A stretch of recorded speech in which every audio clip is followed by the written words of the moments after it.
Pengajian yang menghadirkan tokoh FPI Habib Rizik Syihab di Desa Pegundan, Kecamatan Petarukan, Kabupaten Pemalang, Jawa Tengah berujung kerusuhan. Dua kelompok massa terlibat bentrokan, 5 orang dilaporkan terluka termasuk anggota polisi.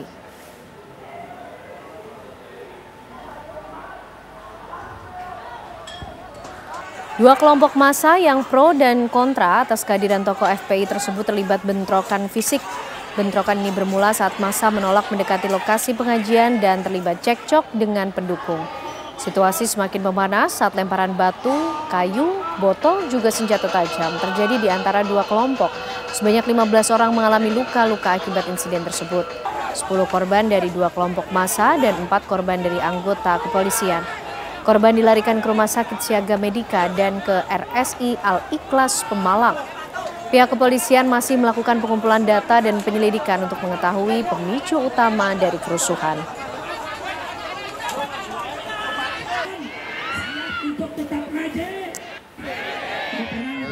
Bersama Forkopimda Kabupaten Pemalang semalam sudah melakukan kegiatan pengamanan terhadap pengajian Habib Rizik.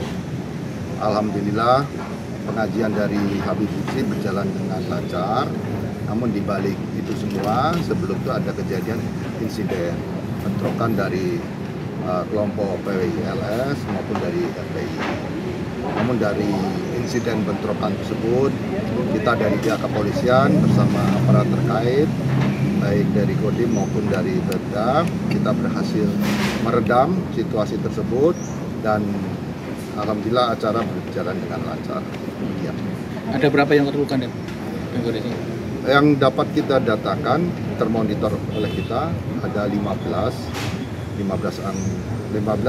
orang yang luka-luka, yaitu terdiri dari 4 personil Polri, kemudian dari 9 dari anggota dari PWI dan LS, dan yang kita ketahui ada 2 dari FPI. Dan sebagian besar mereka lukanya luka kepala karena terkena benturan dari benda batu maupun benda pukulan yang dilempar.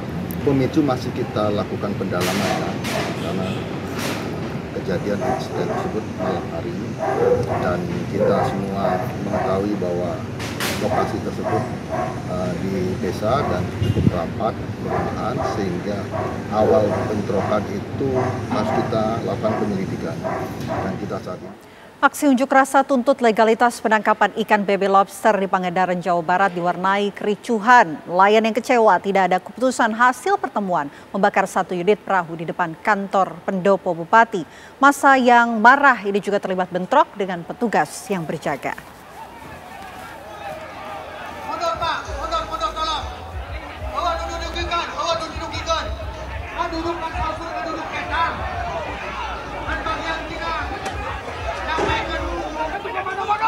Inilah video amatir saat terjadi bentrokan antara nelayan dengan aparat di depan pendopo Bupati Pangandaran, Jawa Barat pada Kamis siang.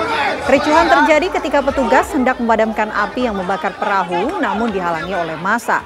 Ratusan massa ini menggelar aksi unjuk rasa untuk menuntut legalitas penangkapan ikan baby lobster di wilayah pantai Pangandaran dan sekitarnya. Nelayan meminta pemerintah setempat untuk menemui massa aksi. Massa nelayan mendesak agar surat edaran nomor 523 tahun 2021 segera dicabut lantaran dinilai tidak relevan dengan peraturan Menteri nomor 7 tahun 2024 berkaitan dengan pengelolaan baby lobster. Lantaran tidak menemui kesepakatan, massa akan kembali aksi esok hari. Kericuhan mereda setelah massa membubarkan diri.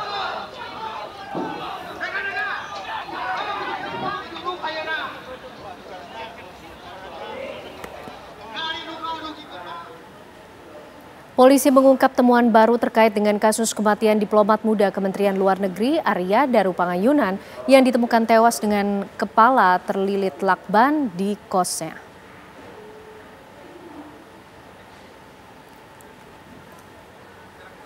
Dari hasil penyelidikan terungkap fakta bahwa sebelum tewas di kamar kosnya di Menteng, korban sempat naik ke lantai 12 gedung Kemlu.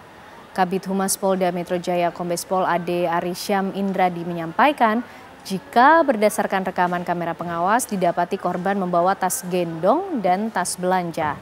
Namun saat korban turun dari rooftop, tas sudah tidak tampak dibawa oleh Arya. Selain itu, polisi juga mengungkap jika korban ditemukan dalam kondisi wajah tertutup plastik dengan lilitan lakban berwarna kuning. Polisi hingga kini masih mendalami penyebab kematian dengan memeriksa 15 orang saksi, baik dari pihak keluarga, lingkungan, hingga rekan korban. Polisi juga menggandeng sejumlah saksi ahli untuk mendalami kasus ini.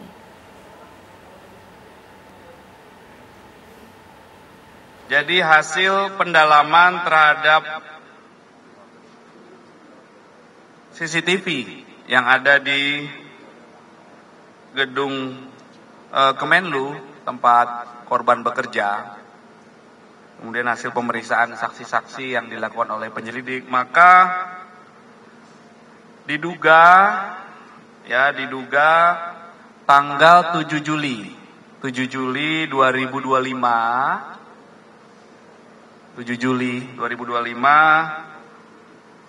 jam 21:43 sampai jam 23:09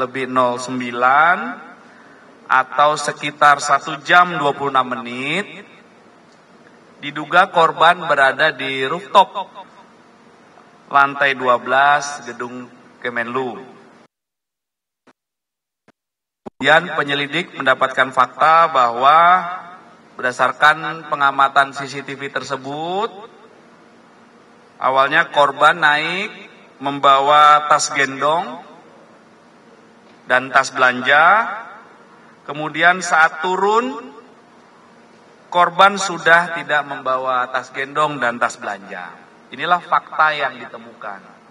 Nah, dalam pemeriksaan otopsi terhadap jenazah korban ini juga dilakukan pemeriksaan toksikologi untuk mengetahui kalau otopsi tadi untuk mengetahui penyebab kematian. Sama nanti juga akan dijelaskan oleh ahli perkiraan jam kematian. Kemudian dalam proses otopsi ini juga dilibatkan ahli pendukung antara lain untuk dilakukan pemeriksaan toksikologi, untuk dilakukan pemeriksaan apakah dalam jenazah ini ada kandungan-kandungan zat kimia, racun, dan lain sebagainya. Kemudian pemeriksaan pendukung lainnya dengan mengambil beberapa sampel organ dalam korban, itu dilakukan pemeriksaan histopatologi untuk melakukan pemeriksaan penyakit dalam. Relawan Jokowi sekaligus pelapor dalam kasus dugaan fitnah dan pengasutan terkait ijazah palsu Presiden ke-7 Joko Widodo diperiksa penyidik di Treskrimsus Polda Metro Jaya. Sylvester Matutina memenuhi panggilan penyidik Polda Metro terkait ijazah palsu Presiden ke-7 Joko Widodo.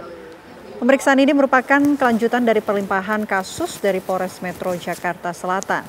Sylvester yang merupakan relawan Jokowi menegaskan bahwa selama ini tidak ada satupun bukti otentik dari pihak yang menuding. Sebaliknya, ia mengungkapkan telah ada hasil uji forensik yang membuktikan ijazah Jokowi identik dengan dokumen resmi dari UGM.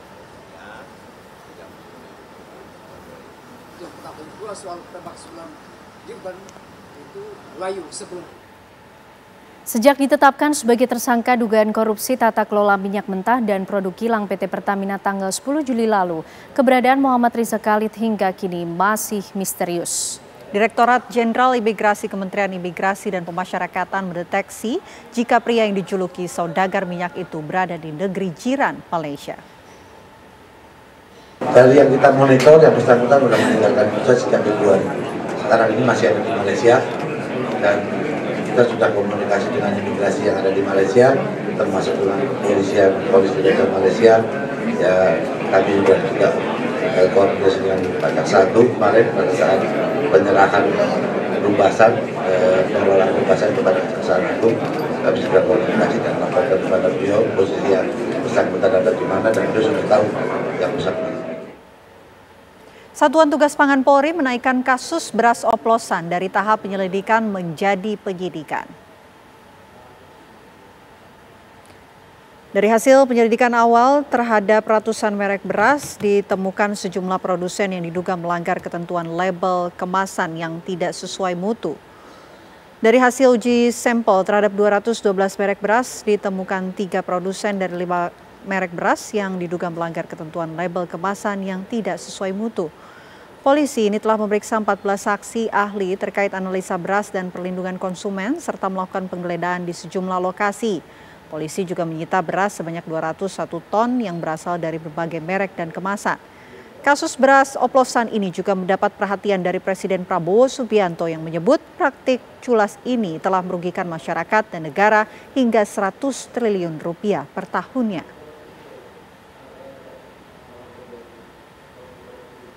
Berdasarkan hasil penyelidikan telah ditemukan adanya dugaan peristiwa pidana, sehingga dari hasil gelar perkara kita, status penyelidikan kita tingkatkan menjadi penyidikan.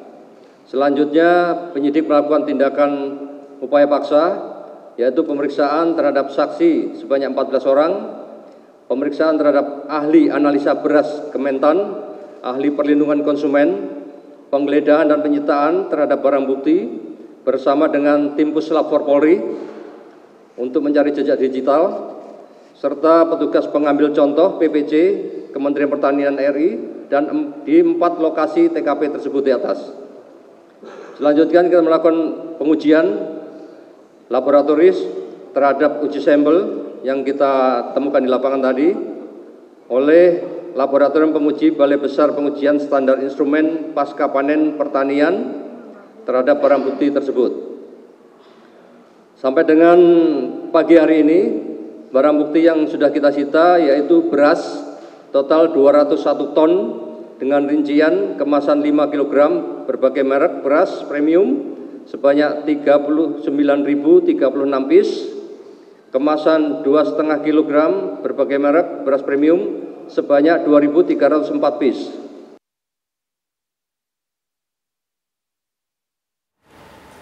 Kebakaran hebat melanda pabrik minyak goreng di Medan, Sumatera Utara. Para karyawan berhamburan keluar menyelamatkan diri.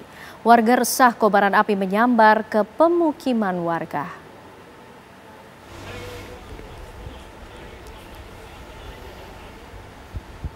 Kebakaran pabrik minyak goreng terjadi pada Rabu sore. Api dengan cepat melahap hampir seluruh bangunan pabrik yang berisi bahan-bahan mudah terbakar. Lokasi pabrik yang berada dekat permukiman warga sempat membuat panik. Ratusan pekerja juga berhamburan menyelamatkan diri keluar pabrik begitu kobaran api membesar. Api berhasil dipadamkan Kamis pagi. Sekitar 20 mobil pemadam kebakaran dari pemerintah Kota Medan dikerahkan sejak sore kemarin untuk menaklukkan api yang membakar pabrik. Diduga api berasal dari gedung tempat pengepakan minyak goreng yang berisi barang mudah terbakar seperti karton pembungkus. Api sempat menjalar ke sejumlah bangunan pabrik. Proses pendinginan sudah berlangsung sejak Kamis pagi.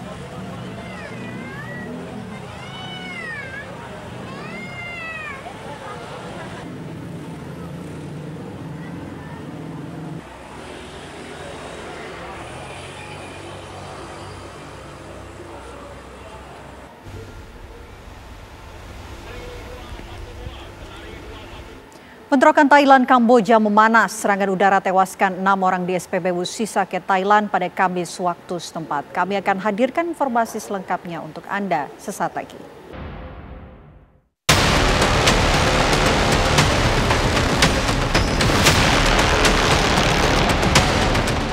Kemenyan, produk yang sering diidentikan dengan dunia perdukunan dan acara-acara ritual tradisional berbau supranatural itu mendadak tenar. Bermula dari pidato sambutan Wakil Presiden Gibran Rakabuming Raka dalam acara resmi di Istana Wapres baru-baru ini. Gibran membeberkan tentang potensi besar Kemenyan yang menurutnya layak untuk diperhitungkan. Bahkan bisa setara jika disandingkan dengan nikel. Ia juga mengatakan pentingnya menggenjot hilirisasi Kemenyan yang artinya mengolah bahan mentah Kemenyan menjadi produk unggul yang bisa bernilai lebih tinggi. Ini ada yang dari Sumatera Utara mungkin? Sumatera Utara ya Pak. Saya kapan hari itu ke Hubang Hasudutan membahas di sana ada pusat research, dan di sana kita menemukan yang namanya kemenyan. Saya pernah bicara itu masalah hilirisasi kemenyan. Banyak yang ketawa. Kemenyan buat dukun ini. Salah. Kemenyan itu sama berharganya dengan nikel. Mantan Wali Kota Solo itu menyayangkan selama ini negara kita mengekspor kemenyan dalam bentuk mentah.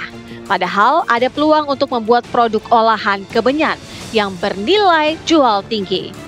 Gibran pun menyebut sederet parfum bermerek ternama yang menggunakan bahan kemenyan. Ya, sekali lagi kita dari dulu jualnya jual mentah. Ibu-ibu yang pakai parfum LV, Gucci dan lain-lain itu dari kemenyan. Kita jualnya mentah terus, makanya kita dorong anak-anak muda untuk riset. Kita sediakan tempat yang baik untuk riset, alat-alat terkini, hilirisasi. Ini bukan hanya hilirisasi nikel dan lain-lain. Ada yang namanya hilirisasi kemenyan. Ya, lupakan sejenak citra bisnis dan urusan perdukunan yang kerap melekat pada kemenyan. Badan Pengawas Obat dan Makanan (BPOM) tampaknya juga telah siap menyambut hilirisasi kemenyan. BPOM akan mendukung peredaran parfum lokal berbahan kemenyan, namun tetap dengan catatan harus memenuhi standar aman dari bahan-bahan berbahaya. Izin bisa saja kita ini, kalau misalnya kemenyan itu menghasilkan bau itu untuk memperharum lingkungan, udara, memang itu domainnya Badan POM, dan tentu kalau semuanya aman kita akan keluarkan nomor izin edarnya. Nomor izin edar bagian dari apakah dia bagian dari obat tradisional atau dia masuk ke kosmetik. Saya kira gitu ya, seperti parfum-parfum yang lain kan. Indonesia telah menjadi pemain lama eksportir kemenyan.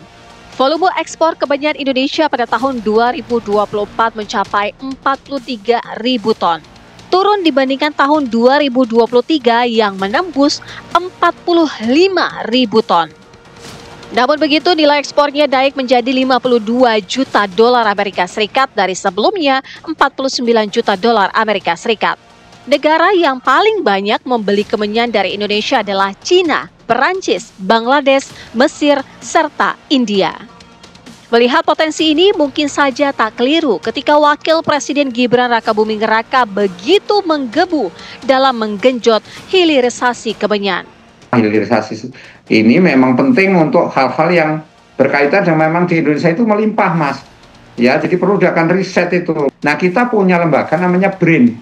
Jadi Badan Riset Nasional itu harusnya meneliti fungsi-fungsi daripada kemenyan. Ini satu peluang yang besar karena Indonesia melimpah tentang kemenyan itu, hanya karena belum ini, Mas, belum ada satu riset yang bisa meyakinkan kepada publik bahwa itu punya fungsi ekonomis yang sangat tinggi. Itu aja, Mas. Yang disampaikan oleh Wapres itu, dia tidak keliru bahwa memang kemenyan itu punya potensi untuk hilirisasi. Karena dia bisa untuk misalnya parfum, terus kemudian bisa menjadi untuk aromaterapi gitu ya. Nah, setidaknya kemenyan untuk dua hal itu. Tapi jangan lupa, kemenyan itu, komoditas itu punya kompetitor yang sangat kuat dan itu juga dimiliki oleh Indonesia yang namanya nilam. Nah, nilam itu tidak hanya dibuat oleh untuk parfum, tapi dan juga untuk aromaterapi, tapi juga untuk kosmetik, untuk sabun. Jadi hilirisasinya jauh lebih, produk hilirnya itu jauh lebih luas. Nah, yang kedua, harga nilam itu jauh lebih mahal. Kemenyan diambil dari getah pohon kemenyan, yaitu genus T-Rex. Getah ini diperoleh melalui proses penyadapan, yaitu dengan melukai kulit batang pohon. Para ahli kimia pun mengakui bahwa di dalam kemenyan terdapat kandungan bahan wewangian yang bisa digunakan sebagai pembuat parfum. Namun, untuk menghasilkan wewangian khas seperti pada parfum-parfum bermerek, tentunya Indonesia harus siap juga dengan teknologi tinggi yang berbiaya tinggi pula.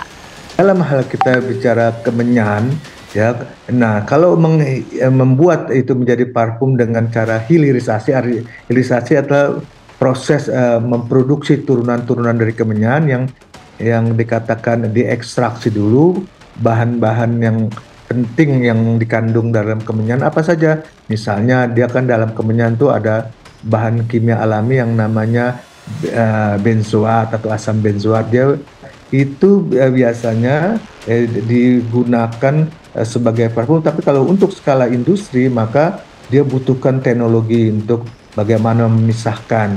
Nah, dengan tadi yang sudah saya katakan, dengan teknologi yang secara industrialisasi ini, maka dia dipisahkan dan kemudian mengekstraknya ya, dengan juga teknologi yang perlu diterapkan di situ, sehingga dalam proses produksi tentunya ada cost atau biaya. Nah, itulah yang kemudian menjadi mahal. Akankah wacana hilirisasi kemenyan yang digencarkan Wapres Gibran terrealisasi? Ataukah kemenyan akan tetap mengalir ke mancanegara dalam bentuk mentah seterusnya? Pemerintah punya political will nggak? Kalau memang political ya tinggal dilaksanakan gitu. Ini kesempatan memang pangsa pasar terkait dengan parfum, terkait dengan hal-hal yang berbau ini kosmetik misalnya, itu kan lagi tinggi-tingginya. Nah, di satu sisi selama ini juga kita kan terlalu banyak kosmetik dari luar, Mas. Jadi banyaknya produk impor yang membanjiri di sektor beauty, sektor kecantikan. Jadi menurut saya ini harus sekarang mengembangkan sendiri. Nah, ini kesempatan dalam rangka untuk menumbuh kembangkan industri di sektor-sektor yang selama ini memang belum banyak terjamah atau belum banyak dilakukan oleh pemerintah. Sejauh ini wacana hilirisasi kemenyan ala Wapres Gibran telah mendapat dukungan penuh Dewan Ekonomi Nasional yang diketuai Luhut Binsar Panjaitan. Sudah semestinya semerbak cuan dari hilirisasi kemenyan juga benar-benar bisa dinikmati oleh masyarakat di sekitar daerah penghasil kemenyan seperti Sumatera Utara.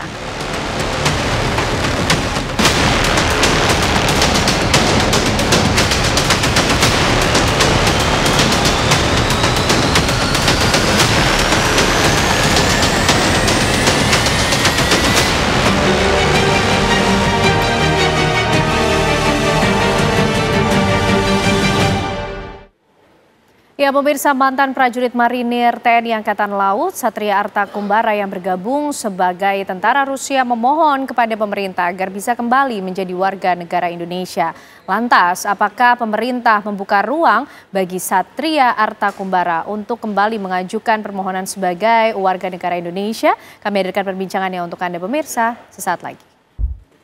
Ya, pemirsa, ex-prajurit marinir Satria Arta Kumbara yang bergabung menjadi tentara Rusia memohon agar dirinya bisa kembali menjadi warga negara Indonesia. Hal ini kemudian diungkapkan dirinya melalui akun sosial media dan ia pun juga meminta maaf atas kesepakatannya yang kemudian menandatangani kontrak menjadi tentara Rusia dan mengakibatkan status warga negara Indonesia tersebut hilang. Kami hadirkan informasinya terlebih dahulu untuk Anda pemirsa. Mantan prajurit marinir TNI Angkatan Laut Satria Arta Kumbara yang bergabung sebagai tentara Rusia memohon kepada pemerintah agar bisa kembali menjadi warga negara Indonesia. Ia meminta maaf karena keliru tanda tangan kontrak yang berujung pada hilangnya status WNI. Satria meminta maaf karena kesepakatannya bergabung tentara Rusia membuat status WNI dirinya dicabut. Satria mengaku tidak berniat mengkhianati negara karena bergabung ke Rusia untuk mencari nafkah. Saat ini, ia meminta agar bisa kembali menjadi WNI. Hormat Bapak Presiden Republik Indonesia Bapak Prabowo Subianto, yang terhormat Bapak Wakil Presiden Republik Indonesia Bapak Gibran Rakabuming dan Bapak Menteri Luar Negeri Bapak Sugiono. Mohon izin Bapak, saya ingin memohon maaf sebesar-besarnya apabila ketidaktahuan saya menandatangani kontrak dengan Kementerian Pertahanan Rusia mengakibatkan dicabutnya warga negara saya. Mohon izin Bapak, saya tidak pernah mengkhianati negara sama sekali karena saya niatkan untuk datang ke sini hanya untuk mencari nafkah. Wa kafa billahi syahida, dan cukuplah Allah sebagai saksi. Dengan adanya hal tersebut, dicabutnya kewarganegaraan saya, itu tidak sebanding dengan yang saya dapatkan. Mohon izin Bapak. Dengan ini Saya memohon kebesaran hati Bapak Prabowo Subianto, Bapak Gibran, Bapak Sugiono, mohon kebesaran hati Bapak untuk membantu mengakhiri kontrak saya tersebut dan dikembalikan hak kewarganegaraan saya untuk kembali ke Indonesia. Kepala Staf TNI Angkatan Laut Laksamana Muhammad Ali menyatakan Satria sudah resmi dipecat dan TNI AL tidak bertanggung jawab lagi karena status yang bersangkutan sudah sipil. Kasal menyebut jika Satria kembali ke Indonesia, Satria harus tetap menjalani sisa hukuman penjara yang sebelumnya telah diputuskan oleh pengadilan militer. Memang jejak rekornya ada ke sana yang mengakibatkan dia keluar dari Korps Marinir, salah satunya itu kehidupan hedonis, kemudian pinjam di bank ya, mungkin pinjol, dia ada berkaitan dengan bank di BRI dan BNI, angkanya kurang lebih di 750 juta, mungkin untuk menutup itu dia judi online. Ternyata judi online ini kan tidak membantu, bahkan akan lebih terjerumus ke dalamnya, sehingga tidak bisa mengatasi itu, dia disersi, diawali dengan mangkir. Disersi di tahun 2022 dia sudah menghilang. Sudah kita lakukan dengan sesuai prosedur, panggilan 1, 2, 3, kemudian sudah datangin ke rumahnya, tidak ada di tempat, akhirnya naik status menjadi disersi, kemudian proses pemecatan, dan sudah dipecat di tahun 2023. Jadi secara hukum bukan lagi prajurit Korps Marinir, tapi sudah resmi menjadi sipil. Dan terakhir katanya ingin kembali ke Indonesia, itu bukan tanggung jawab kami lagi, karena di 2023 sudah resmi berkekuatan hukum tetap bahwa yang bersangkutan sudah dikeluarkan dari Korps Marinir TNI AL, artinya Korps Marinir atau TNI AL tidak bertanggung jawab lagi dengan yang bersangkutan karena statusnya sudah sipil. Kementerian Luar Negeri menyebut status kewarganegaraan Satria sepenuhnya kewenangan Kementerian Hukum. Kini, permintaan Satria masih menunggu arahan Presiden selanjutnya karena perlu proses hukum untuk bisa kembali menjadi WNI. Lantas, apakah pemerintah membuka ruang bagi Satria untuk mengajukan permohonan kembali menjadi WNI? Ya, malam hari ini kita akan coba cari jawaban dari pertanyaan apakah kemudian pemerintah akan membuka peluang bagi Satria Artakumbara mengajukan permohonan kembali menjadi warga negara Indonesia. Kita akan membahasnya pemirsa bersama dengan sejumlah narasumber yang malam hari ini sudah bergabung di Apa Kabar Indonesia Malam. Ada Bapak Dr. Widodo, Dirjen Administrasi Hukum Umum Kementerian Hukum. Pak Widodo, selamat malam. Malam, Ken. Sehat ya Pak? Sehat, terima kasih sudah hadir malam hari ini di Apa Kabar Indonesia Malam. Dan bergabung bersama kita dari Komisi 1 DPR ada Bang TB Hasanuddin. Bang Hasanuddin, apa kabar? Alhamdulillah. Sehat juga? Iya. Oke, dan tentunya hadir bersama kita Bang Iskandar Sitompul, mantan Kapus Pen TNI 2010 hingga 2014. Bang Iskandar, apa kabar? Sehat selalu. Sehat selalu. Biar dan negara kita maju. Luar biasa. Dan bergabung bersama kita melalui sambungan Zoom ada Pak Slamet Ginting, pengamat militer dari UNAS. Selamat malam Pak Slamet. Halo, selamat malam.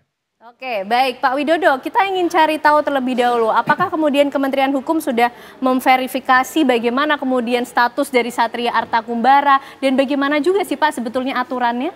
Ya, jadi memang sampai dengan saat ini di Kementerian Hukum khususnya Direktorat Jenderal AHU ya, di Direktorat Tata Negara, kami belum menerima surat resmi terkait mengenai permohonan yang bersangkutan. Itu poin pertama. Yang kedua, kami juga sudah melakukan upaya verifikasi ke teman-teman institusi lain yaitu Mabes TNI khususnya TNI AL untuk menanyakan mengenai status yang bersangkutan. Dan alhamdulillah Kadis Penal dan juga teman-teman dari Kementerian Pertahanan dan yang lainnya sudah memberikan informasi penerangan kepada kita mengenai status yang bersangkutan.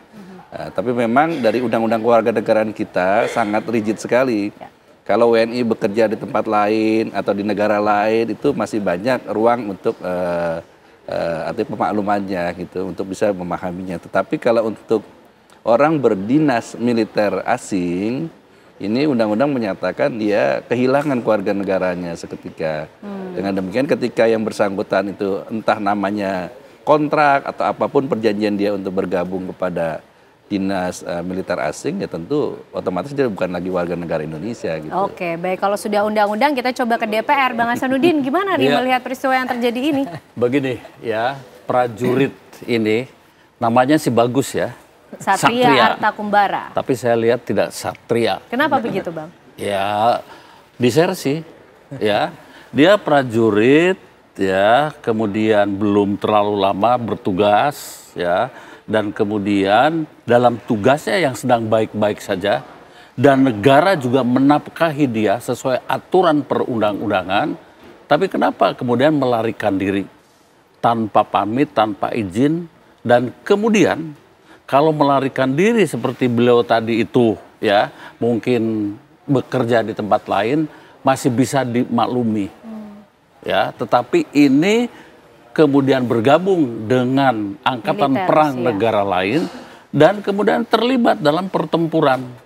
Artinya real, dia tanpa basa-basi dengan segala sikapnya. Dan yang saya sangat sesalkan, prajurit ini mengatakan untuk mencari nafkah. Ya. Emang tidak diberi nafkah oleh negara, ya. Dan kalau soal berbicara kesejahteraan, prajurit TNI, apalagi di era pemerintahan sekarang, itu Sangat lebih diperhatikan. baik kesejahteraannya, ya. Coba kita lihat, dapat gaji jelaslah sesuai aturan perundang-undangan, dapat lauk pauk dan ditingkatkan, itu 65.000 per hari, jadi kali 30 hari sudah berapa? Dapat renumerasi, ya, sudah 80%. Ya. Setiap operasi dia dapat juga uang, ya. Kemudian juga dapat tunjangan-tunjangan lain, tunjangan beras, tunjangan kesehatan dan lain sebagainya. Kalau berbicara kesejahteraan, bandingkan misalnya, mohon maaf, di PNS tidak dapat beras kan, tidak dapat uang operasi kan, ya gitu. Jadi kesejahteraannya sudah begitu diperhatikan. Kesejahteraan sudah diperhatikan, jadi tidak ada alasan melarikan diri, cari nafkah di negara lain. Sebagai Dan ketika dia militer. bertempur di sana kan ngomong, kami datang ke sini untuk mencari nafkah untuk hidup lebih baik. Ya kurang terhormat menurut hemat saya. Jadi justru tidak sesuai namanya begitu ya. Dan sesuai undang-undang, ya, tentang kewarganegaraan dalam pasal 23, hilanglah kewarganegaraannya. Betul. Ya, begitu.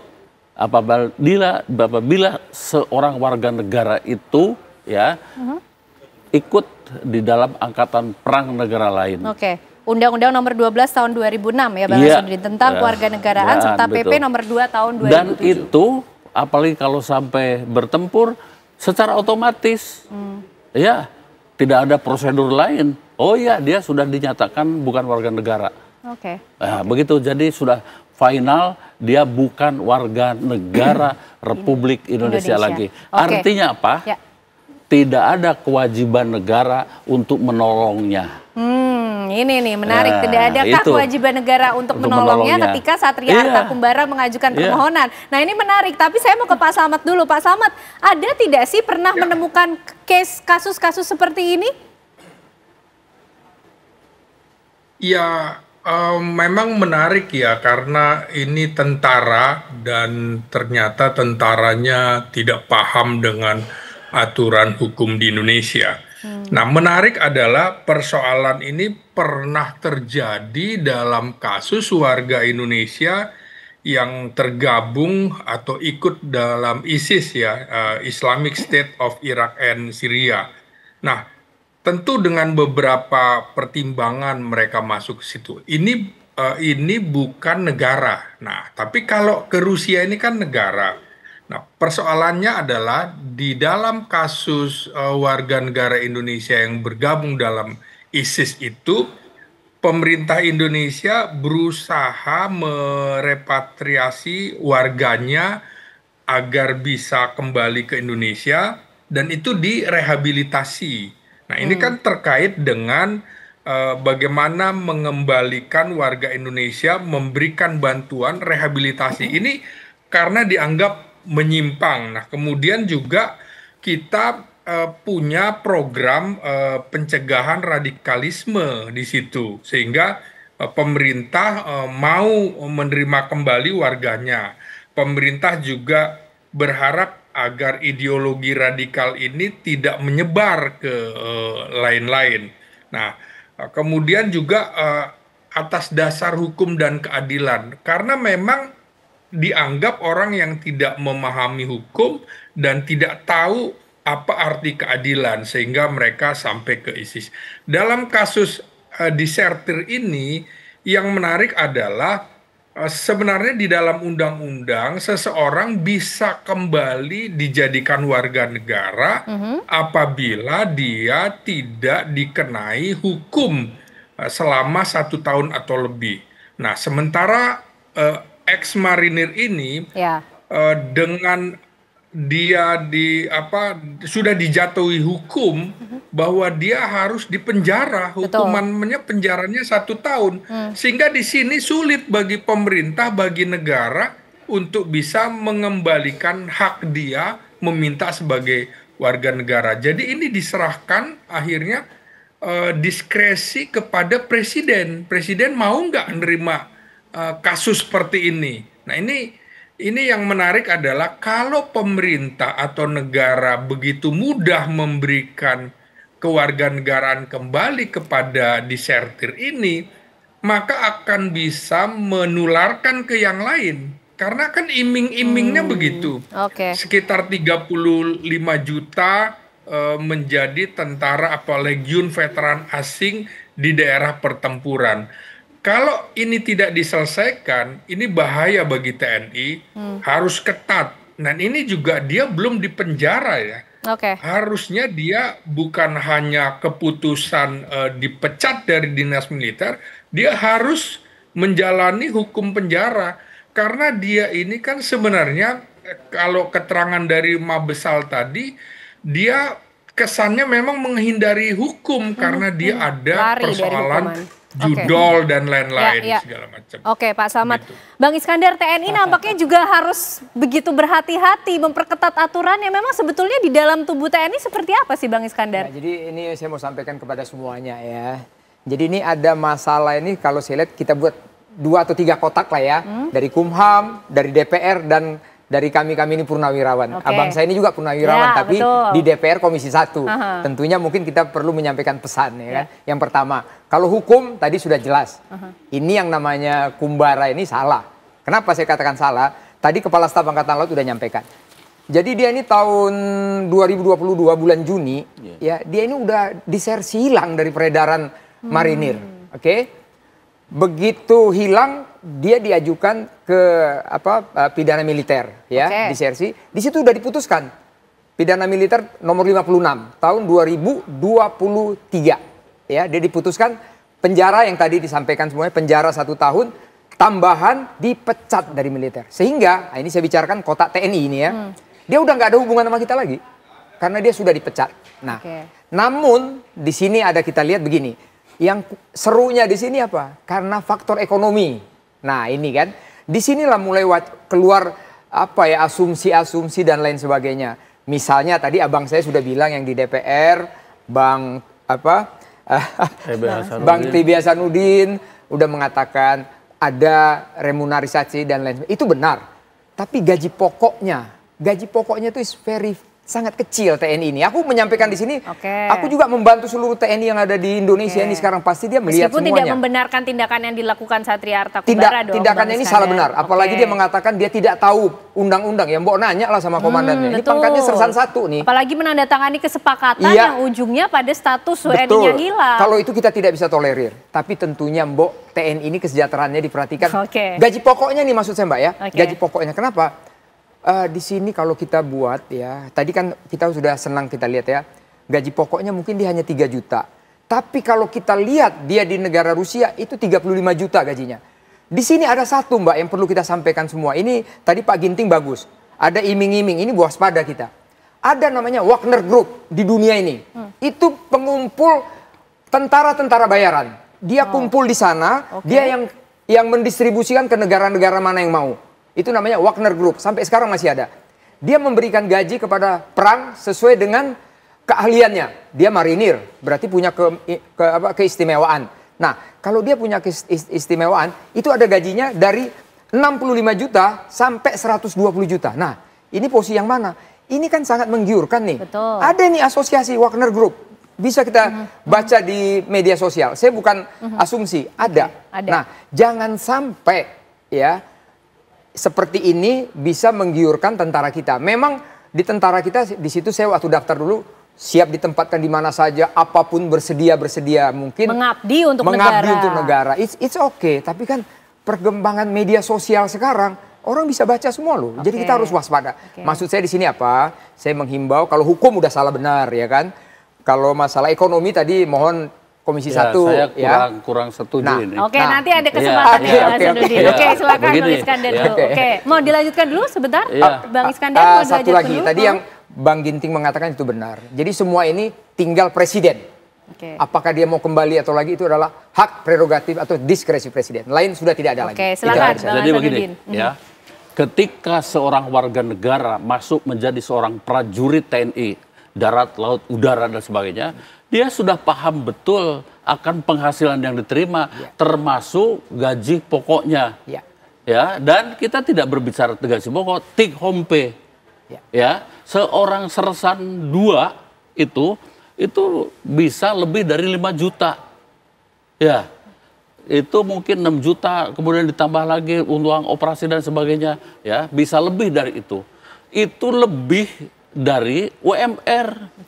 Iya, belum dia mungkin dapat perumahan, belum dapat kesehatan dan lain sebagainya, ya. Itu dan lain sebagainya. Saya tidak sependapat kalau hanya karena alasan ekonomi. No way. Ya, ini bahaya untuk prajurit-prajurit kita, ya. Mereka sudah hafal lah, sudah tahu, ya.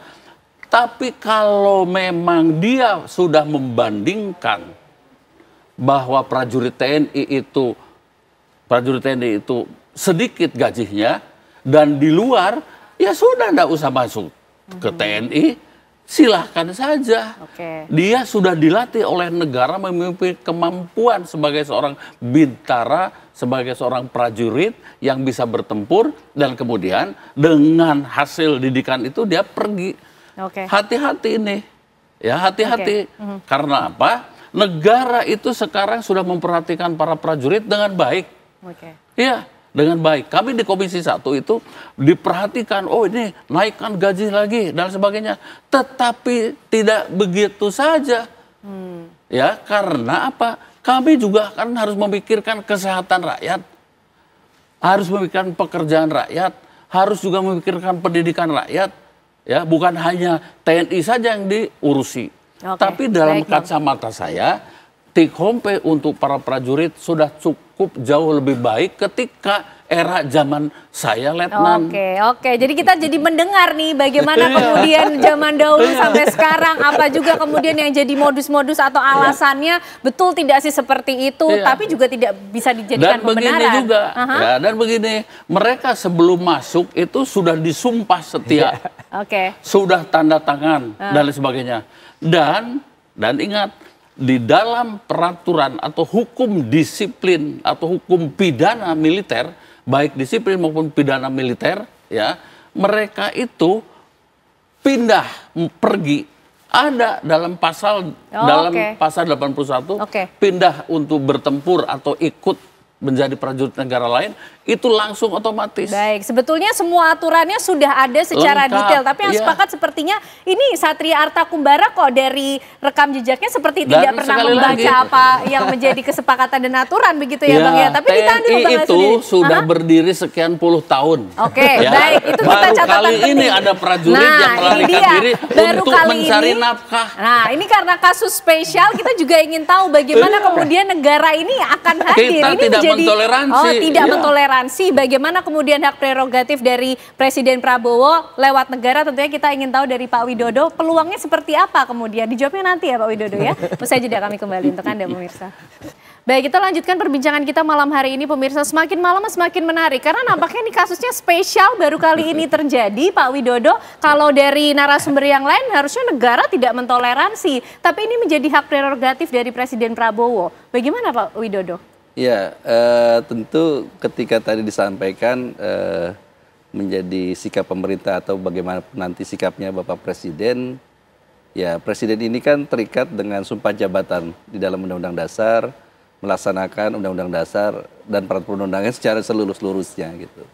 Ya, memang di dalam Undang-Undang Dasar kita ada pasal 28D tentang hak asasi manusia itu bahwa setiap orang berhak mendapatkan status kewarganegaraannya. Nah, di dalam pasal 28E tentang hak asasi manusia juga bahwa setiap orang berhak juga bisa memilih, bebas memilih kewarganegaraannya. Tapi pasal-pasal tentang hak asasi manusia ini dikunci dengan pasal 28J bahwa pelaksanaan hak asasi itu harus mengikuti ketetapan undang-undang dan kemudian tetap memperhatikan aspek keadilan, moralitas, keamanan dan seterusnya. Jadi tentu Pak Presiden tidak mungkin mengambil sikap yang di luar konstitusi. Dia akan mengikuti peraturan perundang-undangan yang ada. Dan kalau memang dia sudah lepas statusnya sebagai warga negara Indonesia, berarti kan menjadi warga negara asing. Ya tentu perlakuan kita ya berlaku seperti warga negara asing lainnya. Kalau dilihat dari undang-undang kewarganegaraan kita ini seperti yang bersangkutan menjadi mengikuti proses prosedur naturalisasi murni. Terlepas gitu. dari catatan hukum yang mengikuti Satria Arta Kumbara? Ya itu nanti ada penilaian tersendiri kan. Artinya dia ketika sudah warga negara asing dan ingin menjadi kita mengikuti proses naturalisasi murni, artinya 5 tahun berturut-turut dia harus tinggal di Indonesia. Yang kedua atau jika selang-seling lebih 10 tahun, lebih dari 5 tahun berarti. Nah, yang menjadi persoalan adalah yang bersangkutan ada di lokasi kombatan, perang sana kan gitu. Nah, harusnya yang bersangkutan mengajukan permohonan sebagai warga negara asing sana sehingga kalau dia mau menuju ke kita kan ada dokumen kewarganegaraannya. Kalau tidak ada, apa yang bisa dia lakukan? Jadi dia harus juga punya dokumen terlebih dahulu yang menunjukkan bahwa dia warga negara asing gitu. Sehingga tinggal di sini. Sebagai warga negara asing yang menjadi penduduk Indonesia, ya tadi dengan ketentuan undang-undang kewarganegaraan dan peraturan pemerintah yang demikian ketat ya. Seperti itu. Dengan adanya informasi ini, sejauh ini berarti dari Kemenkum masih menunggu ya Pak surat resmi tersebut atau dokumen-dokumen tersebut? Betul. Untuk menjalani semua proses naturalisasi itu? Betul. Sampai sini tidak ada permohonan seperti dia. Bahkan sesuai undang-undang kewarganegaraan bagi pemerintah maupun bagi kantor pemerintah yang ada di luar negeri ataupun masyarakat yang mengetahui tentang orang yang pindah dalam dinas militer itu juga harus laporan dalam bentuk tercatat dan tersurat. Nah ini yang kemudian kita masih terus telusuri dan saya dapat informasi bahwa Kementerian Luar Negeri terus memantau perkembangan tentang keberadaan yang bersangkutan melalui KBRI. Pantauan ini tujuannya untuk apa Pak Widodo? Untuk nanti kemudian menimbang akan memberikan peluang tersebutkah, membuka ruang untuk permohonan mengajukan kembali sebagai WNI atau seperti apa? Ya tentu karena kita negara hukum yang kemudian juga menghormati hak asasi manusia dan diatur dalam konstitusi kita, siapapun silakan ke sini. Tapi kan sekali lagi peraturan perundang-undangan kita mengatur aturan teknis bagaimana menjadi warga negara Indonesia. Baik dia masuk menjadi WNI, dia melepaskan kewarganegaraannya, semua ada aturannya gitu. Tadi seperti sampaikan Pak T.B. Hasanuddin maupun Sitompul bahwa ya jangan seenaknya aja gitu keluar kemudian kalau mencari pekerjaan silakan gitu ya. Setiap warga negara berhak mendapat penghidupan pengayaan layak di dalam maupun luar negeri. Tapi kalau kemudian dia gabung kemudian menjadi kombatan, apalagi dalam masa damai aja orang masih bertanya kan sudah putus, apalagi dia terlibat jelas seperti itu. Dan politik luar negeri kita kan bebas aktif, tidak memihak kepada para sengketa yang bertempur, bahkan ya para prajurit kita keluar itu malah punya misi khusus kan, sebagai misi perdamaian kan gitu, melalui kontingen Garuda dan lain sebagainya. Jadi ini jadi satu hal yang menjadi pelajaran kita bersama gitu. Jadi hati-hati dan logika saya pasti yang bersangkutan sudah sangat memahami, apalagi dia menandatangani kontrak. Kalau dia sudah menandatangani kontrak berarti jelas hitam putihnya hak dan kewajibannya. Jangan sampai seharusnya dia minta maaf di belakangnya setelah tanda tangan kesepakatan ya kan. Pak Slamet ini gimana? Karena negara harus betul-betul hati-hati. Oke, kalau bekerja di luar negeri mungkin ada pekerjaan lain, tapi ini sebagai prajurit loh, militer. Kita bicara soal pertahanan negara, jangan sampai kemudian nanti juga kembali ke Indonesia justru menimbulkan potensi ancaman. Kita tidak pernah tahu, tapi harus berhati-hati.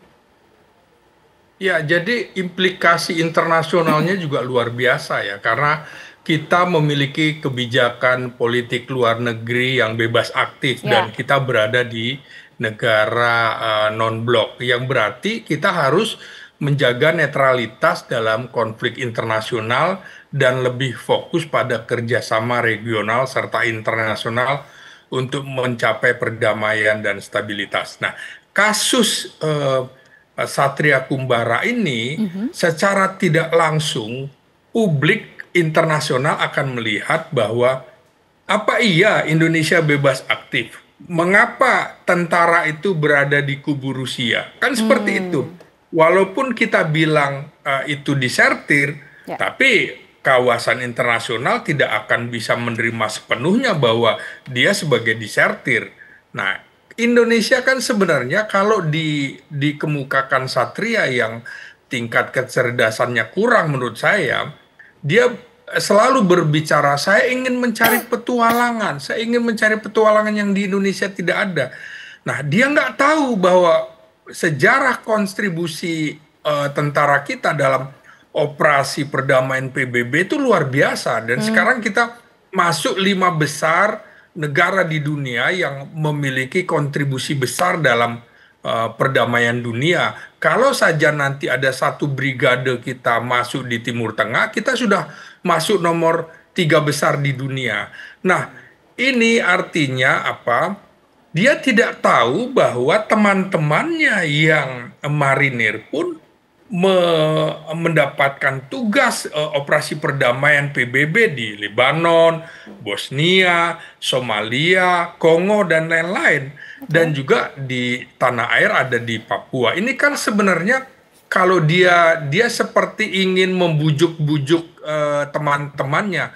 Udahlah, di sini lebih ada pengalaman tempur dan segala macam. Ini citra Satria ini menurut saya jadi merusak posisi politik luar negeri Indonesia dan juga citra TNI secara keseluruhan. Nah, menurut saya dalam kasus ini kita mesti tegas dalam pengertian bahwa Satria itu tidak bisa diberikan pemaafan seperti itu dengan mudah, karena orang ke luar negeri, banyak juga warga negara kita menjadi tentara asing, misalnya di Amerika. Itu sah dan pindah warga negara. Ini kaitannya kan akhirnya terkait juga dengan ideologi. Tujuannya apa? Karena ideologi di negara-negara tersebut kan berbeda, bukan ideologi Pancasila. Nah, ini yang menurut saya harus ditingkatkan lagi disiplin prajurit agar jangan ada hanya karena berharap keuntungan finansial lalu mereka beralih menjadi tentara bayaran yang gaji dan bonusnya serta tugas-tugasnya dianggap lebih hebat daripada tentara Indonesia. Ini pelecehan nih Satria ini, begitu Mbak. Oke, baik Bang Iskandar, setuju bahwa negara tidak boleh mudah memberikan maaf dalam kasus Satria ini karena ini kaitannya sudah tentang disiplin TNI, menyangkut ideologi bangsa juga Bang Iskandar. Oke, tadi kan saya mulai ada beberapa kotak. Kalau dari kotak TNI ini tidak ada maaf, dia sudah melanggar semuanya, ya sudah tidak ada maaf. Apalagi dia akan memperbaiki ekonomi karena dia mempunyai pinjol banyak sekali nih, ya, yang dia akan katakan tanda petik memaafkan. Nah, ini tidak ada toleransi bagi TNI, tidak boleh karena ini sangat berbahaya. Namun saya katakan disinilah kita bangsa Indonesia, bangsa yang besar. Walaupun dia sudah disersi, kita lupakan tadi saya bilang kotak TNI tadi. Tentunya dia mempunyai negara yang dia banggakan. Kenapa? Kalimatnya dia sangat menyesal. Sangat menyesal. Sehingga kalau semua kesalahan itu sudah salah, tinggal kita serahkan kepada presiden kita. Tadi Pak Ginting udah segala tinjauan. Masalah kita non-blok, masalah itu sudah benar semuanya. Tinggal di sini kita bangsa yang besar, bagaimana bangsa kita sendiri yang meminta maaf, menyesal dan segalanya bisa diterima. Tapi tentunya bukan kita, hanya menghimbau kepada Bapak Presiden kita. Karena beliau yang punya hak prerogatif dan diskresi untuk memaafkan saudara Satria ini. Dari TNI, dia sudah salah besar. Dia sudah cacat, sudah dipenjara, dipecat semuanya. Dipenjara belum, tapi sudah dipecat, sudah dipenjara. Karena ketika kembali dia belum menjalankan hukumannya. Dia belum menjalankan, dia melarikan diri langsung. Itu dia. Gimana dari DPR Bang Hasanuddin? Ya, begini ya. Untuk menjadi warga negara yang baik-baik saja, itu susah. Yang baik-baik saja nih gimana? Misalnya begini, pemain sepak bola, itu kan prosedurnya tidak mudah, sampai dibawa voting ke DPR, begitu ya. Ini mohon maaf sudah berkhianat terhadap janjinya dan sumpahnya, dan kemudian di negara sana sudah mungkin, aduh tidak punya masa depan, ya berapa sih? Dia 1 tahun digaji 25 juta saja bersih, kali 12, kan cuma 180 juta. Begitu. Saya tidak tahu apakah ini urusan pinjol dan sebagainya. Banyak ya, 1 juta prajurit TNI tapi yang pergi cuma 1 kok. Banyak juga yang urusan pinjol ya. Tapi tidak sampai seperti itu ya. Ya diatasi ya, sekali lagi ya dihadapi, jangan kemudian pergi meninggalkan satuan. Lalu kembali lagi ketika sudah merasa tidak mendapatkan keuntungan. Dan ingat, waktu dia bertempur ya kan juga banyak mengeluarkan pernyataan-pernyataan yang menjengkelkan. Oh di sini makan enak, gaji besar dan sebagainya. Ya sudah di sana saja selamanya. Emang kita pikirin. Nah, gitu. Dan saya begini ya, saya sekali lagi ya, negara itu sudah memberikan ya perhatian kepada para prajurit TNI ya yang gagah berani itu ya. Dan kemudian tentu mau lebih lagi, tetapi kan keuangan negara itu harus dibagi-bagi untuk kepentingan rakyat, untuk mencari pekerjaan, untuk sekolah anak-anak dan sebagainya, untuk biaya kesehatan rakyat dan sebagainya. Disisihkan 166 triliun per tahun untuk prajurit TNI. Begitu ya, untuk prajurit TNI. Jadi menurut hemat saya soal kesejahteraan itu relatif bisa besar, kurang saja dan sebagainya. Si Satria ini merasa kurang, tapi pilihannya salah. Dan kalau dikembalikan, kok enak. Kemarin menghina kami yang gajinya sedikit, begitu kan terhina prajurit-prajurit kami. Tidak setia dalam untung dan malang begitu ya, berarti ya kan? Begitu. Kami ini yang mantan-mantan pensiunan kan pernah jadi komandan peleton, pernah jadi komandan kompi, komandan batalion dan seterusnya, juga menanamkan rasa cinta para prajurit itu kepada tanah air, bahkan tanpa pamrih. Begitu. Setia untuk tumpah darah Indonesia seharusnya sampai akhir hayat. Nah, begitu ini, sekarang karena kurang gini saja sedikit dan sebagainya. Nah ini banyak pelajaran yang kita ambil dari kasus ini. Nah kemudian ini sudah Satria berkhianat. Negara seharusnya tidak memberikan peluang maaf yang begitu mudah. Yang ini sebagai saran dan pandangan kepada Pak Presiden lah. Tapi Kemenkum juga pasti ikut memikirkan. Atau justru nggak usah dipikirin kayak kata Bang Hasanuddin. Nanti dijawab ya Pak Widodo ya. Kami kembali untuk Anda sesaat lagi pemirsa. Ya, masih melanjutkan pembahasan mengenai Satria Arta Kumbara. Pak Widodo, Kemenkum belum mendapatkan surat resminya, tapi banyak pihak sudah memberikan pandangannya Pak Widodo nampaknya. Nah, bagaimana kira-kira nanti peluangnya? Apakah kalau dilihat dari prioritasnya, ini prioritas yang kemudian harus dibantu, peluangnya diperbesar untuk dikembalikan lagi status WNI-nya, atau seperti yang disampaikan Bang Hasanuddin tadi? Ya. Kami dari Kementerian Hukum tentu melakukan tugas-tugas penyelenggaraan pemerintahan, melayani masyarakat dan seterusnya. Tetapi kan kalau dokumennya permohonannya tidak ada, apa yang mau kita lakukan gitu. Jadi ya tentu menunggu dari permohonan yang bersangkutan untuk menjadi warga negara Indonesia, tentu dengan syarat-syaratnya tadi. Nah kalau warga negara asing yang sipil saja, yang kemudian syaratnya begitu ketat ya, dia harus tinggal 5 tahun berturut-turut atau mungkin 10 tahun dengan dokumen administrasi yang lengkap. Karena syarat kita itu syarat administrasi dan syarat substantif. Nah, syarat substantif itu banyak hal. Antara lain dia siap berjanji untuk setia kepada Pancasila dan Undang-Undang 45. Nah ini kan ini penting nih. Kalau sudah pindah apakah kesetiaannya kemudian sudah terbukti? Tunggal Ika dan kemudian Undang-Undang Dasar dan seterusnya. Artinya ini pun juga harus diikrarkan. Karena ketika dia lepas, bayangkan, untuk yang sipil saja dia harus setia seperti itu, apalagi yang dia backgroundnya kombatan, disersi, kemudian pindah lagi jadi kombatan antar negara lagi, sekarang masuk ke sini gitu.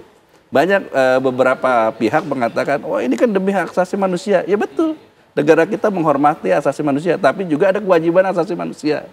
Jangan karena persoalan satu orang, yang ratusan juta orang yang menyangkut keamanannya juga harus dipertimbangkan. Oke, baik Bang Iskandar, jangan cuma karena satu orang saja, justru yang lain yang harus diperjuangkan lebih dulu, ini jadi kabur. Gimana Bang Iskandar? Kalau saya gini, tadi kan dibilang ini penutup ya. Jadi ada 3 poin yang saya mau sampaikan di sini. Yang pertama, kasus ini mungkin si Kumbara ini pengetahuan umumnya kurang. Saya menghimbau jajaran TNI memberilah pelajaran tentang bila mana seperti kasus Kumbara ini kalau DCRC lari ke luar negeri. Yang karena itu tidak pernah ada sebelumnya. Belum ada. Nah, ini 80 perlu. tahun TNI Ini perlu ada apa ya, jam komandan lagi, jam kepala dinas dan sebagainya. Ini yang pertama. Tolong dikasih pembekalan lagi mereka. Yang kedua, ini tadi semua sudah mengatakan dia ini kombatan, marinir, apapun dia marinirnya, dia ini adalah mempunyai spesialisasi. Di sini saya mau sampaikan apa? Tadi kita mengatakan manusia biasa, manusia biasa. Dia pasti punya pemikiran intelijen tentang Indonesia ini. Alangkah, tanda petik, kalaulah dia bongkar semua tentang Indonesia, tentara kita begini dan begini, negara kita, ini kan perlu kita waspadain. Ini yang kedua saya bilang.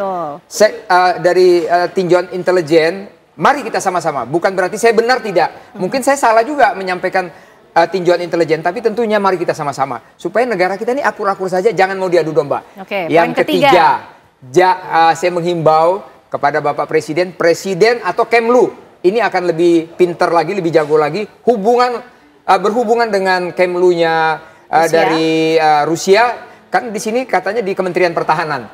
Tentunya bisa sama-sama bagaimana diskusi. Ini himbauan saya 3 tadi.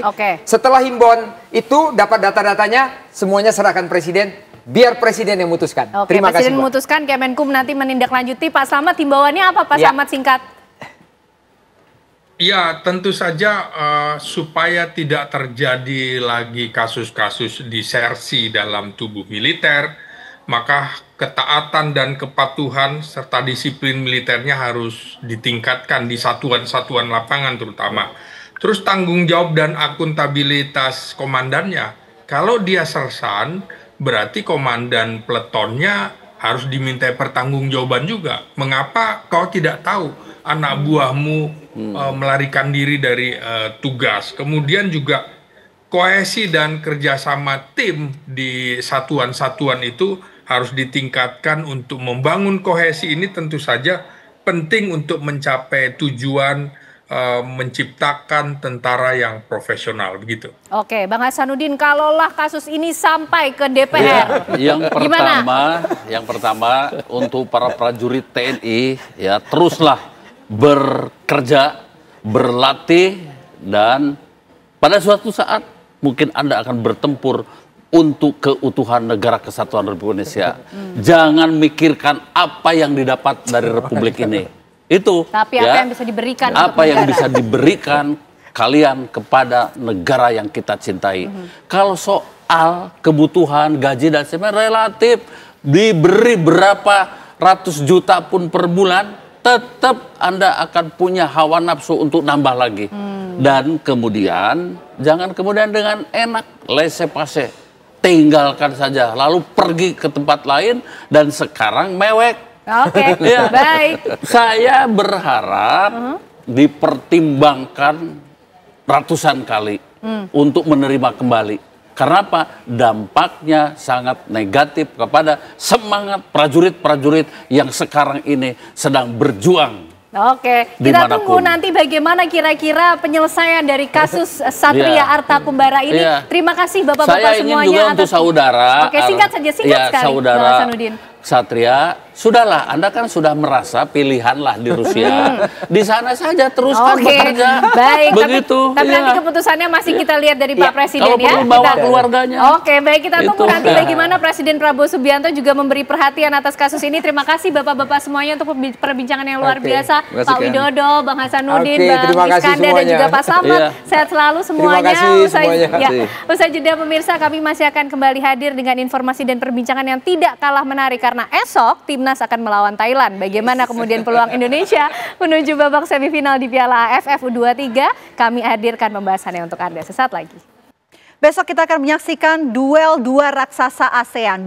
Bagaimana kemudian peluang dari Timnas Indonesia melawan Thailand dalam semifinal Piala AFF U23 2025 di Gelora Bung Karno, Jakarta. Kita akan bahas pemirsa bersama dengan sejumlah narasumber. Saya akan perkenalkan untuk Anda. Di sebelah kanan saya ini sudah hadir Bung M. Nigara, pengamat sepak bola. Selamat malam Bung Nigara. Selamat malam, Fena. Alhamdulillah. Di sebelah Bung Nigara ini sudah hadir ada Bung Nur Alim, mantan pemain Timnas. Bung Alim, sehat?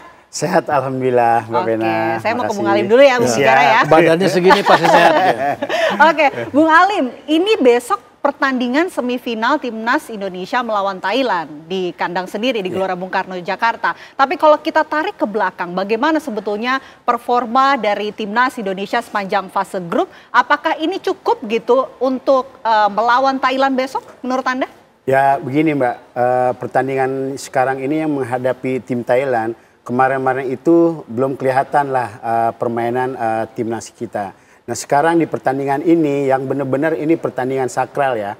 Kita juga tidak bisa memprediksi siapa yang bakal menang di pertandingan semifinal ini. Karena kita tahu bahwa permainan Thailand ini sangat bagus di pertandingan sebelumnya Mbak. Oke, jadi sangat sulit ya pertandingan besok, tidak bisa dianggap remeh.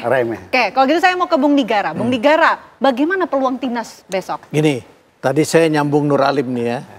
Indonesia melawan Thailand, Indonesia melawan Malaysia, bebannya itu beda. Ya, jadi dua negara ini, dua lawan ini menjadi musuh bebuyutan kita sejak lama. Jadi ini juga menjadi persoalan yang mampu nggak kita keluar dari beban itu, gitu ya. Nah, sebagai contoh misalnya gini, kita kemarin lawan Malaysia kita 0-0. Bukan cuma 0-0-nya yang jadi persoalan, tapi kita hanya satu punya peluang, dua peluang, tapi yang satu yang matang banget gitu.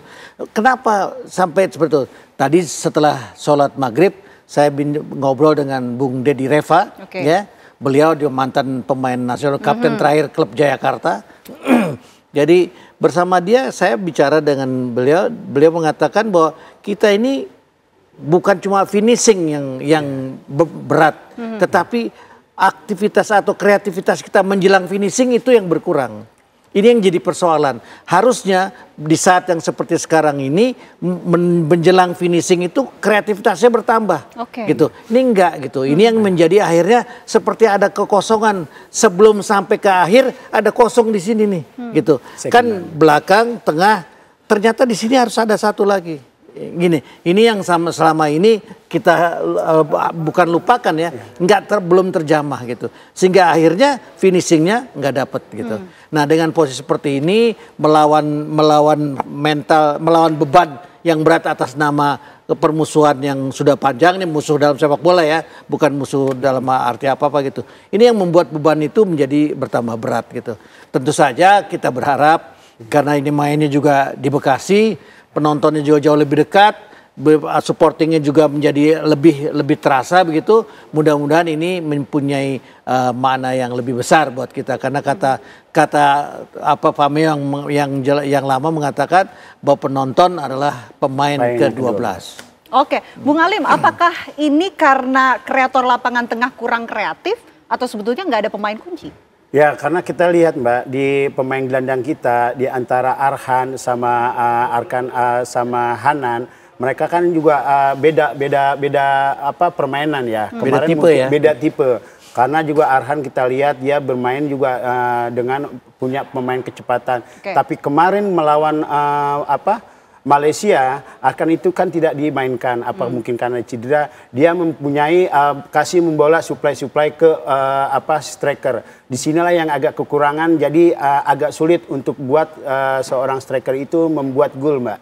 Situ. Mungkin nanti di pertandingan ini ada mungkin yang bakal dimainkan sama pelatih Gerard, ada kemungkinan antara Tony Firmansyah, Arhan atau kita lihat Hanan di situ. Disitulah jadi nanti bermainnya ada pembedanya untuk buat. Kalau Robby Darwish bagaimana Bung Alim? Kalau Robby Darwish nanti ya memang dia tipikalnya pemutus ya di lapangan tengah. Mungkin ada kemungkinan juga dia untuk midfield defense, ada kemungkinan dia pasti dipasang. Oke, jadi trio 3 pemain tadi. Tiga itu yang bakal nanti untuk buat melawan dengan kecepatan dari pemain-pemain Thailand Mbak. Oke. Kalau kita lihat pemain Thailand ini kan punya sisi kreatif ya. Formasi dan pendekatan seperti apa sih yang harus diterapkan oleh pelatih Gerald dalam melawan Thailand besok? Saya kira jelas Gerald sudah punya gambar untuk itu ya. Memang meski demikian tentu saja bukan persoalan mudah gitu ya.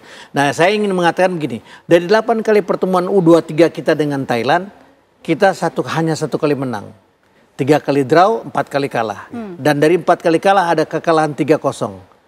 Nah, tapi ini cerita lama. Ini pelatih belum.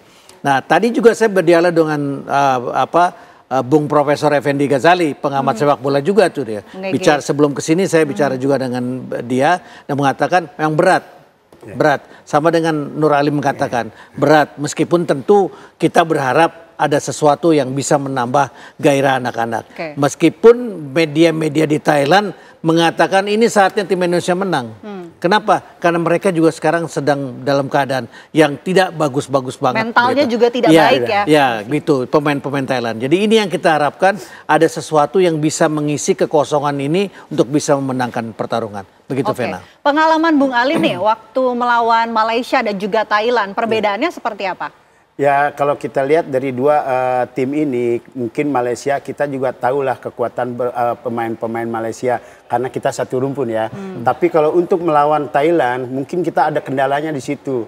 Kenapa kita ada kendala di situ? Karena kita sangat sulit sekali untuk buat mengalahkan Thailand. Jadi kita juga di sini di semifinal ini, kalau memang kita pemain nggak ada kreativitas atau mereka juga nggak benar-benar kerja keras, mungkin agak kedodoran lah kita permainan di lapangan tengah, Mbak. Karena apa? Dia sudah tahu bahwa dia kelihatan sudah punya mental juaranya di situ juga. Di situ makanya kita harus benar-benar ekstra kerja keras. Ekstra kerja keras. Tapi Bung Nigara melihatnya kelemahan dari permainan Thailand itu sebetulnya apa sih? Sebetulnya secara normal nggak ada kelemahan. Kalau melihat gitu, cuma memang mereka mengatakan sedang ada persoalan yang kita nggak tahu persis persoalannya apa gitu. Mudah-mudahan aja ini menjadi beban yang nggak bisa dilepaskan oleh para pemain Thailand gitu. Karena saya ingat betul tahun 1985 kita melawan Thailand, dia di Thailand kita menang. Kenapa? Karena tim Thailand sedang tidak baik-baik saja pada saat itu. Pra Piala Dunia yang kita menang 1-0 tuh gol Heri Kiswanto. Itu jelas pemain-pemain Thailand yang tidak dipanggil oleh pelatih itu justru berada di kubu kita. Nah, jadi sesuatu yang memperlihatkan bagaimana persoalan dalam negeri itu bisa nyampe ke luar negeri gitu. Makanya mereka memberitahu kepada kita bahwa tim ini lagi nggak baik-baik aja gitu. Nah, sekarang kita baca juga di media-media mereka mengatakan tim ini sedang tidak baik-baik aja. Seperti apa persisnya tentu kita nggak tahu persisnya seperti apa gitu. Mudah-mudahan ini menjadi salah satu senjata untuk kita, bisa kelemahan dia untuk menjadi satu senjata bagi kita untuk memenangkan pertarungan. Gitu, Vena. Baik, saya ingin Bung Alim kemudian berbagi tips juga ya ketika melawan Thailand, keunggulan dan juga kelemahan seperti apa. Nanti ditahan nanti ya Bung Alim ya, kita jawab usai jeda Apa Kabar Indonesia Malam akan kembali untuk Anda pemirsa sesaat lagi. Anda kembali menyaksikan Apa Kabar Indonesia Malam, kita lanjutkan diskusi kita Bung Alim. Untuk melawan Thailand, apa tips yang bisa Anda bagikan, kelemahan dan juga keunggulan dari Thailand? Ya paling nggak pengalaman dia. Pengalamannya, dari pengalamannya dong. Ya mungkin untuk buat semua pemain juga Mbak, kalau untuk menghadapi Thailand, kita tuh tahulah kualitas permainan dari Thailand, dari pemain belakang, tengah sampai ke depan itu mereka mempunyai kelebihan masing-masing. Di sini juga pelatih juga berperan untuk buat mengasih gimana untuk menghadapi pemain-pemain yang mereka yang bermentalnya juara gitu. Jadi kita para pemain juga jangan sampai kita membuat kesalahan di lini pertahanan, ya itu pasti bahaya sekali. Dan di pemain gelandang kita juga harus kuat di situ karena apa?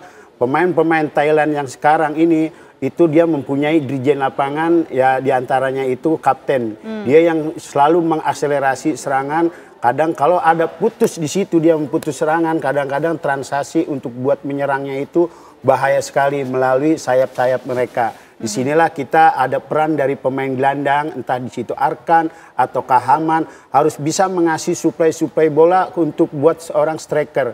di situ juga harus berperan juga. Karena apa? Kalau seandainya nanti striker kita dijaga man to man marking atau apa, disitulah gunanya untuk buat second striker semacam kayak Arkan ataupun Hanan itu harus bisa menerobos untuk buat di lapis kedua untuk membuat gol di situ, Mbak.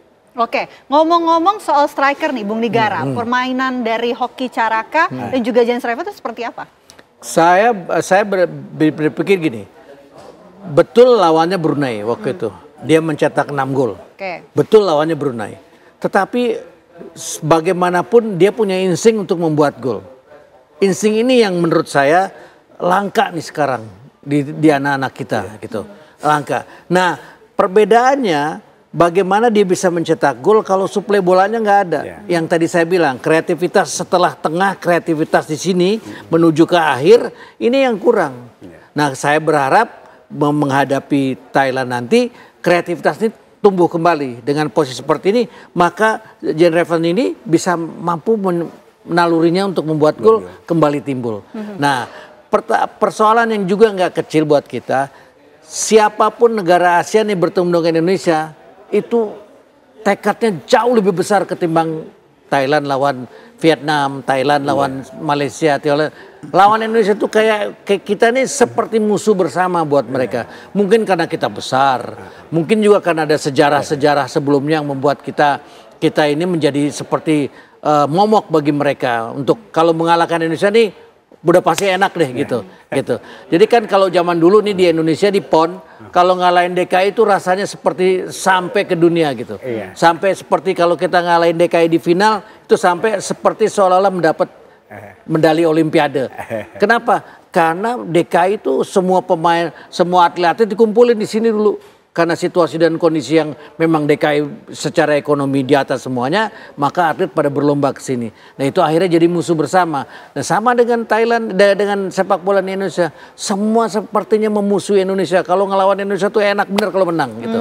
Nah itu juga yang jadi pemicu untuk mereka bertarung bisa 2 kali lipat semangatnya ketimbang lawan negara-negara yang lain. Itu Vena, itu problem juga yang nggak kecil. Gitu. Problem yang nggak kecil. Baik, saya mau ke Bung Alim kalau begitu. Bung Alim, kalau kita lihat pemain belakang ya, ada Kadek dan juga Kakang. Atau sebetulnya dari Bung Alim ada komposisi pemain belakang terbaik nggak sih? Ya, dari pertandingan sebelumnya melawan Filipina, melawan Malaysia, itu kemarin itu saya lihat banyak sekali ada perubahan komposisi ya. Kemarin waktu melawan Filipina juga tanpa ada Ferrari, di situ ada Kadek sama Kakang, itu mereka bermain solid. Jadi kalau untuk buat pertahanan, Mbak, aku lihat kayaknya sih nggak ada masalah. Tinggal gimana ini dari kita pemain-pemain dari lapangan tengah. Karena apa? Karena pemain-pemain Thailand di lapangan tengah itu sangat bagus sekali, Mbak. Dia sabar bermain bolanya, dia gitu. Kadang-kadang ada transisi dia untuk cepat sekali untuk menyerang. Langsung dioper ke pemain-pemain sayap dia yang memang mempunyai kecepatan di situ, Mbak. Jadi nggak ada masalah buat kita. Nggak ada masalah ya? Kalau petugas Robby Darwish sebagai orang pertama di lini tengah? Ya itu bagus sekali, Mbak. Dia untuk jangkar antara pemain belakang sama pemain gelandang. Disitulah jangkarnya dia. Makanya disebut dia midfield defense. Kalau pemain belakang mendapatkan bola, pasti dia kalau nggak target ke pemain depan, pasti dia mencari Robby Darwish di situ, Mbak. Itulah ada penyimbang antara pemain tengah sama pemain belakang. Oke, Bung Nigara, ini kan Tony Firmansyah posisinya berbeda ya dari permainan sebelumnya, sedikit berbeda. Bagaimana Anda melihatnya? Ya, saya kembali menyambung Robby Darwish dulu. Saya suka sekali dengan Robby Darwish karena kreativitasnya tinggi. Nah, kita berharap melawan Thailand ini kreativitasnya bertambah. Nah, dengan posisi seperti itu, maka apa yang kita harapkan dengan Tony Firmansyah itu menjadi lebih positif lagi dengan itu. Tetapi ini semua pemicunya nih Robby Darwish nih. Kalau Robby motornya. Ya, motornya Robby Darwish. Robby Darwish itu lincah sekali, kreativitas tinggi dan berani. Berani. Terus terang dia termasuk main yang berani nih. Kenapa berani saya bilang? Berani itu tabrakan sama lawan tuh berani gitu.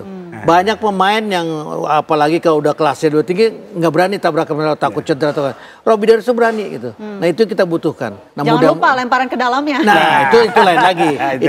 Itu lain lagi. Ya itu pun kita harapkan menjadi sesuatu salah satu andil untuk bisa memenangkan pertarungan. Oke, prediksi skor besok berapa nih kira-kira?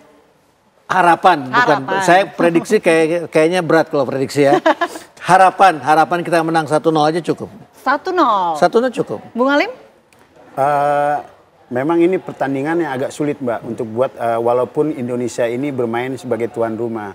Ya karena kita tahulah kualitas pemain-pemain Thailand kalau menghadapi yang kata bilang Bang Negara bahwa susah sekali untuk buat mengalahkan Thailand. Itu peluangnya saya bilang 50-50 lah, saya belum tahu.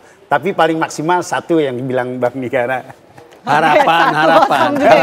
Intinya tetap optimis menang ya. Mudah-mudahan Indonesia bisa menang melawan Thailand besok. Kalau optimis saja enggak, bagaimana kita mau menang? Kan harusnya itu dulu. Iya. Oke, terima kasih Bung Negara atas waktunya. Terima kasih Bung Alim atas waktunya di Apa Kabar Indonesia Malam. Terima kasih. Ya pemirsa, kita lanjutkan Apa Kabar Indonesia Malam dengan informasi Presiden Prabowo Subianto ini mengaku membutuhkan kritik terhadap pemerintahannya. Namun Prabowo merasa heran karena ada pihak-pihak yang dianggap nyinyir, bukan mengkritik.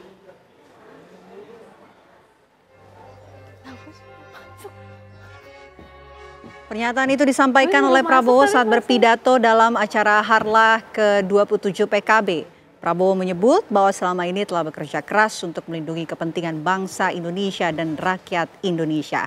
Presiden Prabowo pun meminta rakyat Indonesia untuk percaya kepada proses yang berjalan dan melihat capaian-capaian yang dihasilkan nantinya.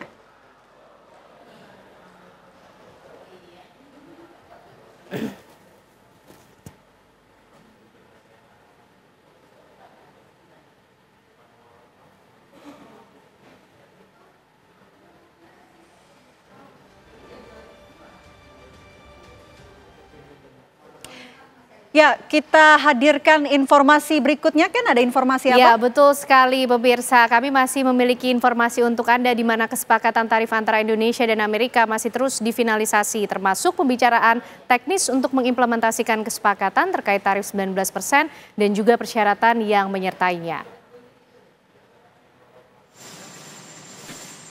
Salah satunya mengenai transfer data antar negara yang sebelumnya telah dirilis Gedung Putih sebagai bagian untuk menghapus hambatan perdagangan digital. Pemerintah melalui Kementerian Komunikasi dan Digital menegaskan bahwa finalisasi kesepakatan yang diumumkan Gedung Putih pada 22 Juli 2025 bukanlah bentuk penyerahan data pribadi secara bebas, melainkan menjadi pijakan hukum yang sah, aman, dan terukur dalam tata kelola lalu lintas data pribadi antar negara.